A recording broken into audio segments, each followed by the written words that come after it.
All right, how many people here own vehicles? Good, everyone.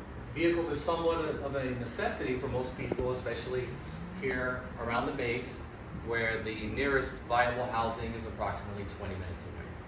What kind of vehicle do you own, really quick? Jeep. Chevy. GLT. Everything. A princess car. A red car. Sweet. All excellent choices. All these choices are associated with your mentality, means, experiences with vehicles in the past, or some combination of all of those. I own a few vehicles today, and those choices are associated with experiences that I had during my childhood and my early adulthood, and I'd like to share a couple of those experiences with you today. The first one is from when I was about 7 years old. We lived in a townhome in Torrance. We lived in the back of a gated complex by this wall that was approximately 7 feet tall that separated us from this drop down that was about 12 feet down to this area that was for what we assumed were warehouses. In the driveway, we played sports and played games, and every once in a while a ball would fly over that wall. Sometimes that ball would come back, but generally we thought that ball was gone forever. Every once in a while there would be a deafening roar that was like nothing we had heard anywhere before.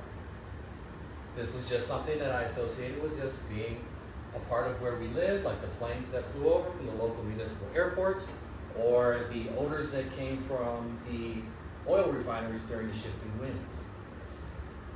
Years later, when I was about 12 years old, I climbed up on that wall to try to find out what that sound was. I looked down to find a black Chevy Nova sitting in what looked like some type of muddy water.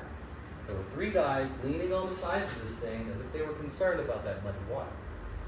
All of a sudden, that roar started again, and these guys struggled to keep this car steady before this car ripped away from me. I had witnessed my first burnout. It turns out that I had been living next door to a speed shop and had been listening to dyno pulls and burnouts for years. This was my first exposure to American muscle cars, but I would not understand what this would mean to me until much later. The next experience was from when I was about 16 years old. My older sister was dating this guy who had a 1987 5.0 notchback Mustang. He took me for a ride in this thing, and the first thing that I noticed was that the stock seats were cracking and popping as we accelerated through first gear. The next thing that I noticed was a feeling of weightlessness before being slammed back in my seat when you shifted into second. This would happen again in third before the view started to stretch and distort the way that it does in the Fast and Furious movies that will come out later that year. We slowed down and pulled into a gas station, and he hopped out and started to complain about how the fuel octane had dropped from 93 to 91. My heart was absolutely racing. I got out shaking, and my mind was blown as I looked around at all these people pumping their gas who were oblivious to what we had just done and how it will be a part of me forever. Now, all of you may have a dream, may have several dream cars, but what's one? Porsche. Chevy. A Dodge. 69 Camaro RSSS. A Pikachu car. Cool, another Pikachu car. Good. These are all excellent choices that I'm sure are associated with your experiences that you've had with cars in the past. For me, one of those dream cars is still that 5.0 notchback Mustang.